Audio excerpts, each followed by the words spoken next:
Hello everyone and welcome back to Ansarkari. Today we will be revising current affairs in a quick manner for the month of March 2023. Let's get to the first question. First question gives us two statements and we have to state true or false for the following. It is about BIMSTEC. So the first statement is all the Bay of Bengal littoral countries are a part of BIMSTEC. If it is true or false, so that is basically false because दो या तीन ऐसी countries हैं that are located on the Bay of Bengal but are not a part of it. There are 7 members of BIMSTEC that are India, Nepal, Myanmar, Sri Lanka, Bhutan, Thailand and Bangladesh. So the first statement is false. Let's get to the second statement. Second statement is BIMSTEC is a sub-regional organization. That is true. It is a sub-regional organization. It consists of South Asia plus Southeast Asia. And if you're talking about BIMSTEC, BEC was held, that is BIMSTEC Energy Center, that is following both the goals, that is Neighborhood First policy and Act East policies. Also, the 5th summit was held by Sri Lanka and it resulted from Bangkok Declaration, and not all the Bay of Bengal littoral states are a part of it. Let's get to the next question. Next question is about anti-defection law. With reference to anti-defection law, which of the following is correct? We have two statements and the first one is the presiding officer cannot exceed the time limit. So basically एक presiding officer होते हैं that has the authority to make the decision and इनके पास कोई भी time limit नहीं होती to make the decision. So the first statement is false. Time limit exceed वाला concept नहीं होता है क्योंकि time limit नहीं होती है. Second is decision of presiding officer is subject to judicial review. That is very true because courts can also intervene only after the decision has been made by the presiding officer. So yes, that statement is true. The decision made by the presiding officer is subject to judicial review.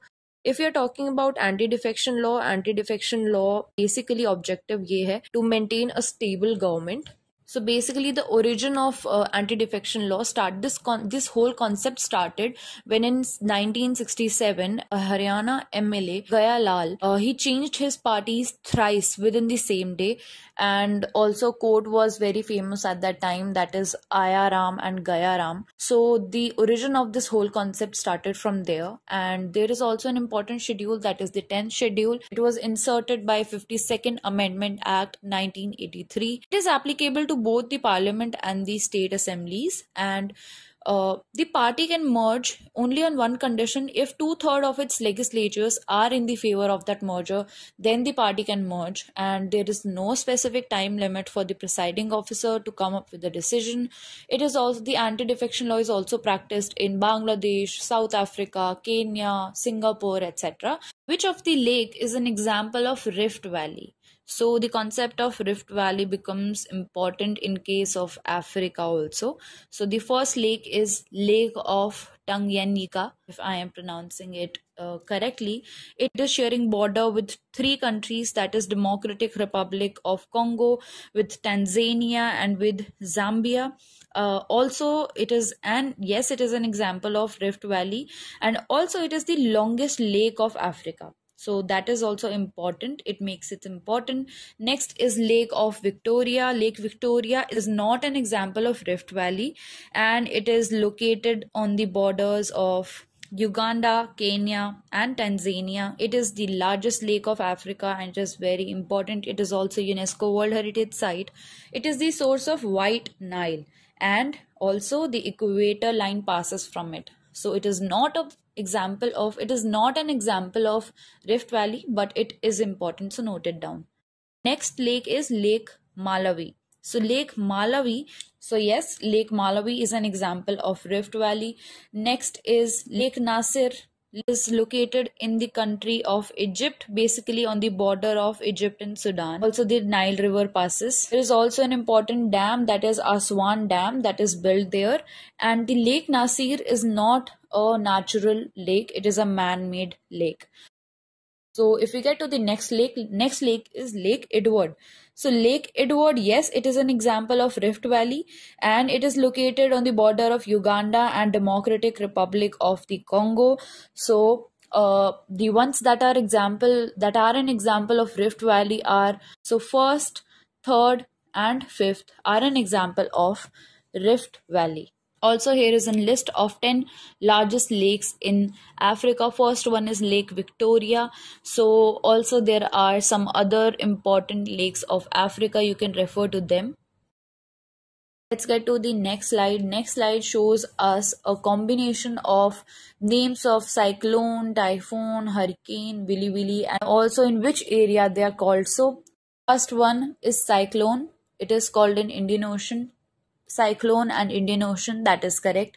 Typhoon, it is called typhoon in South China Sea, that is correct. Hurricane, it is called hurricane in Pacific Ocean, that is not correct. It is called hurricane, I think, in USA side, that is Atlantic Ocean. And the last one is willy willy, that is called in the Western Australia, that is correct. So the first combination, that is cyclone, called in Indian Ocean. So the first combination, that is in Indian Ocean, it is called cyclone. In South China Sea, it is called typhoon. And willy willy, that it is called in the Western Australia, are correct.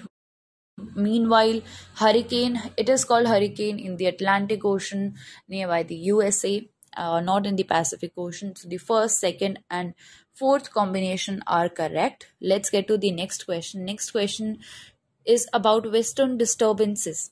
So the path followed by the western disturbances is Iran, then Afghanistan, Pakistan, and then India. That is very, very correct. You can refer to this picture on the screen. The western disturbances originate from the Mediterranean Sea, the Black Sea, the Caspian Sea, and then they move eastwards. So basically, the moisture from these water bodies is carried by the western disturbances towards the Indian subcontinent. Let's get to the next question. Next question is talking about whale stranding. Whale stranding is about whales getting stuck on the land, basically on the beaches. What are the contributing factors? So क्या क्या contributing factors हो सकते हैं? 4 option हमें दिए गए हैं. First is topography of the region. Okay. Second is noise pollution. Third is human activities, and fourth is oceanic circulation. First is correct, basically topography of the region of the beach area.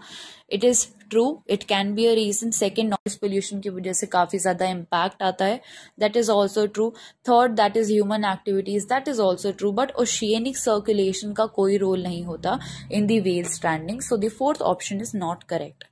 The next question is about Sinthan Pass. Sinthan pass connects dash. Sinthan pass किस किस को connect करता है? तो Sinthan pass जो है, it basically it is connecting Kashmir to the Chenab valley, and it is located on the Kashmir, in the Kashmir region of the Jammu and Kashmir. Also it is playing a very vital role in the development of the remote and the inaccessible areas of the Chenab valley by connecting them to the rest of the state. So the Sinthan Pass, it is connecting Kashmir to the Chenab Valley. Let's get to the next question. Next question is a map of Sea of Galilee. So it was in news. Let's see the location and let's read something about Sea of Galilee. Basically, it is located in Israel. It is a freshwater lake of Israel. Also, it is the lowest freshwater lake on the earth. After Dead Sea, it is the second lowest lake in the world. Let's get to the next question. Next question is about Taraksh. Taraksh was held in Chennai, and it is an Indo-US joint exercise. State one unique feature this year. The unique feature about this exercise this year was CBRN, terror response. CBRN stands for chemical, biological, radiological and nuclear terror response. Objective इस exercise का यही है, to neutralize the terrorists, to rescue the hostages safely, and to deactivate the chemical weapons if they are carried by the terrorist. Thanks to everyone for watching. Please subscribe to Ansarkari and keep watching for more videos.